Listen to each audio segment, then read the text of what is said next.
Hello everyone and welcome to Kaushalam. आज हम बात करने जा रहे हैं जो कि है टीडीएस ऑन सैलरी। इसकी जानकारी हर एम्प्लॉय को होनी चाहिए जिसका टीडीएस डिडक्ट हो रहा है, और उन अकाउंटेंट्स को भी होनी चाहिए जो कि टीडीएस डिडक्ट कर रहे हैं सैलरी पर। अब हम इस टॉपिक में आज ये पढ़ेंगे कि टीडीएस ऑन सैलरी किस तरह से कैलकुलेट होता है। इसके लिए हम छोटा सा एग्जाम्पल भी यूज करेंगे ताकि हम सीख सकें कि कैलकुलेशन होती कैसे है।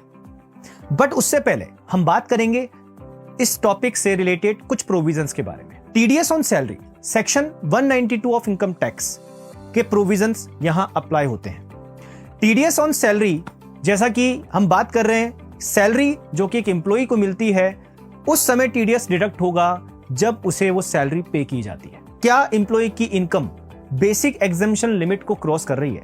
अगर एम्प्लॉय की इनकम बेसिक एग्जम्पशन लिमिट जो कि 2.5 लाख रुपीस है रिसेंटली, अगर उसे क्रॉस करती है तो फिर कहीं ना कहीं वो इनकम टैक्स के दायरे में आता है, उस पर इनकम टैक्स की लायबिलिटी है। और अगर उस पर इनकम टैक्स की लायबिलिटी है तो एम्प्लॉयर की ये लायबिलिटी है कि उसे सैलरी का पेमेंट टीडीएस डिडक्ट करके करना होगा। अब हमारे लिए एक जो क्वेश्चन है वो ये कि टीडीएस डिडक्ट कितना होगा, कब होगा, ये हमने बात कर ली, होगा कितना।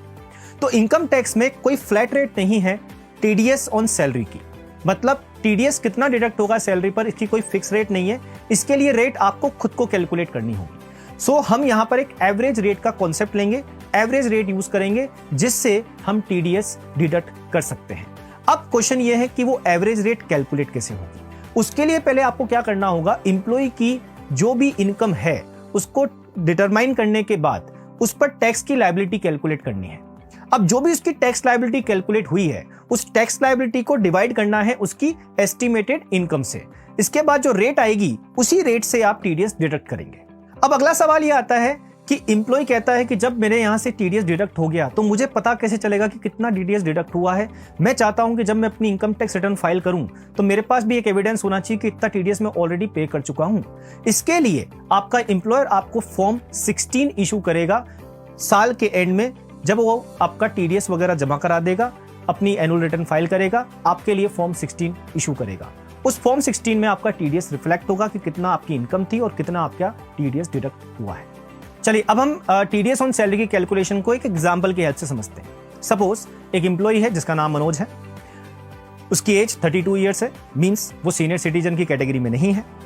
अब उसकी जो इनकम है सपोज 80,000 पर मंथ उसकी सैलरी है, इसके अलावा अभी उसकी कोई और इनकम नहीं है। तो 80,000 पर मंथ सैलरी के हिसाब से पूरे साल की सैलरी कितनी हो गई? 9,60,000।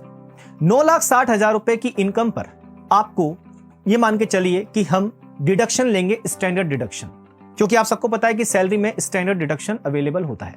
50,000 का हम स्टैंडर्ड डिडक्शन ले लेंगे। 9,60,000 में से अगर हमने 50,000 लेस कर दिए तो हमारी इनकम बच गई 9,10,000। इसके बाद हम देखेंगे क्या एम्प्लॉय मनोज को कोई सेक्शन 80C से 80U तक में डिडक्शंस अवेलेबल हैं। तो सपोज सेक्शन 80C से 80U तक मनोज को 1 लाख रुपए के डिडक्शंस अवेलेबल है।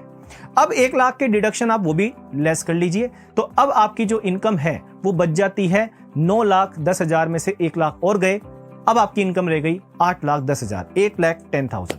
अब आप इस 8,10,000 पे टैक्स लायबिलिटी की कैलकुलेशन करिए जो कि स्लैब रेट्स हैं उसके हिसाब से। स्लैब रेट क्या है ये आप जानते होंगे कि 2,50,000 की इनकम से ऊपर 5 लाख तक जितनी भी इनकम है उस पर 5% टैक्स है, और उसके बाद जो इनकम है अप टू 10 लाख उस पर 20% टैक्स रेट है।